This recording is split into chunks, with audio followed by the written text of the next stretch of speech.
Halo teman-teman semuanya, saya doakan kalian selalu sehat dan bahagia.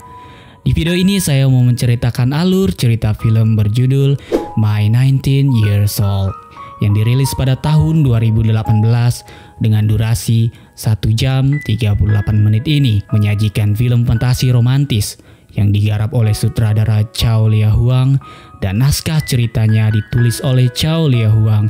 Film ini mengisahkan tentang seorang petualang bernama Mao Xiaofeng yang meninggal dalam petualangan mengelilingi dunia serta meninggalkan kotak pesan ajaib untuk kekasihnya yang dahulu ia beli dari seorang kakek di waktu perjalanannya sebelum ia mati. Wanita itu bernama Yang Xue. Bagaimana kelanjutan kisahnya? Baik, tanpa berlama-lama kita langsung saja ke pembahasannya.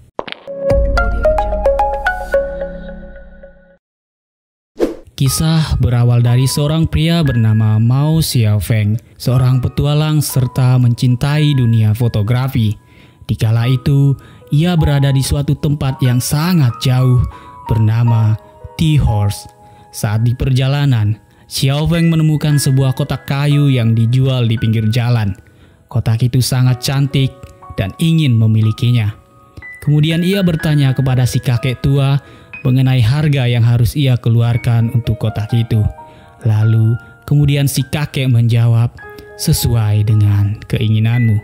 Lalu kemudian Xiaofeng memberikan beberapa lembar uang kertas. Ia kemudian tersenyum menghadap langit dan menuliskan surat untuk sang mantan kekasihnya, Yise. Dalam surat itu, ia bercerita bahwa saat ini musim salju telah turun. Saat itu, ia menulis surat ke-99 sekaligus surat terakhir yang ia tulis selama 10 tahun belakangan ini. Ia menceritakan tempat yang paling indah di dunia ini yang pernah ia singgahi dan tempat-tempat yang dulu Yise ingin sekali datangi.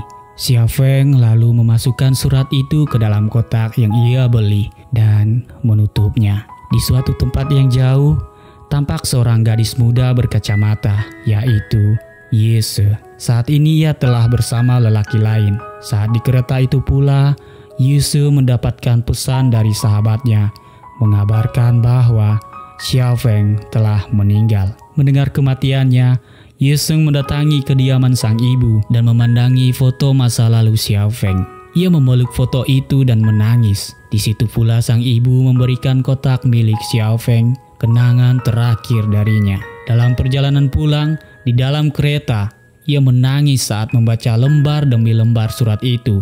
Ia sadar atas keegoisannya selama ini dan sudah cukup terlambat untuk menyesalinya.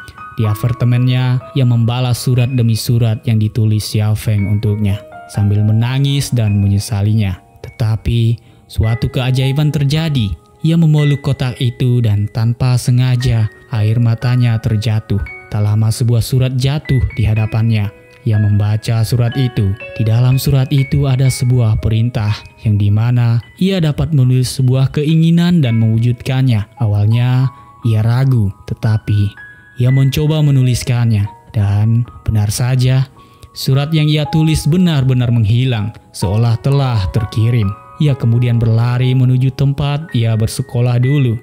Kemudian kita kembali ke tahun 2007. Saat ia masih berumur 19 tahun, seorang mahasiswi yang lugu, Yise tampak berlari untuk menurunkan berat badannya. Kemudian kita diperkenalkan dengan teman-temannya bernama Li Qian, seorang primadona di kampus, Dong Dong dan Da Mao. Mereka adalah teman sekamar Yise.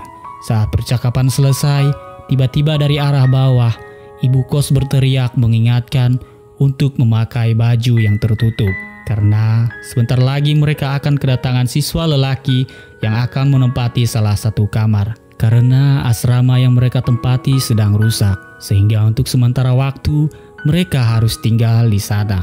Sementara di luar, tampak para siswa laki-laki sedang menunggu. Di antara siswa laki-laki, terlihat seorang lelaki sangat tampan bernama Xiaofeng, seorang kapten pemain voli dan juga hobi fotografi. Banyak gadis yang menaruh hati atas dirinya, termasuk Li Qian, tetapi tidak dengan Yise. Melihat cara berpakaian Yise yang sopan, Xiaofeng menaruh hati padanya. Di suatu pagi, di dalam lab, Yese tiba-tiba membayangkan wajah Xiao Feng. Dan saat itu juga, Xiao Feng berada di sana. Hingga tanpa sengaja ia menjatuhkan alat peraga itu. Xiao Feng meminta izin kepada sang dosen untuk membawa Yese. Karena hari itu adalah hari ulang tahun Xiao Feng. Mereka kemudian pergi bersama teman-teman yang lain dan mabuk bersama. Karena terlalu banyak minum, Yese mabuk dan terpaksa Xiao Feng harus membopongnya untuk pulang. Dan di perjalanan pulang, ia pun muntah. Di suatu pagi, di atap asrama, mereka berdua berbicara tentang hobi dan alasan mereka untuk berkuliah dan memilih jurusan itu. Yese mengatakan kalau ia sangat menyukai sejarah dan ia terus bermimpi untuk mengumpulkan barang-barang antik yang ia dapatkan untuk disimpan. Di saat itu pula, Xiao Feng mengambil kesempatan untuk memotret dirinya. Kemudian, kita dibawa kembali di tahun 2017. Di sebuah tempat makan, Yese berlari tergesa-gesa untuk duduk di tempat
terjadi. Di sini semua pun terungkap bahwa selama ini Li Qian telah sengaja menghancurkan hubungan keduanya. Berkat usaha Dong Dong dan Mao, kebenaran itu akhirnya terungkap. Li Qian sengaja mengunci pintu laboratorium supaya Yingxi tidak bisa menemui Xiao Feng di hari Single Day, serta menyebarkan foto-foto mereka berdua berciuman.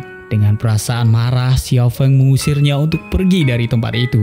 Di suatu ketika di atas gedung asrama, Yesu mendapatkan kabar bahwa Li Qian akan bunuh diri. Ia segera menuju ke atap gedung dan menemuinya. Akhirnya demi sahabat baiknya itu, ia bersumpah untuk tidak menemui Xiao Feng lagi. Saat setelah sumpah itu diucapkan, Li Qian pun harus terjatuh dan tewas. Kembali lagi di tahun 2017.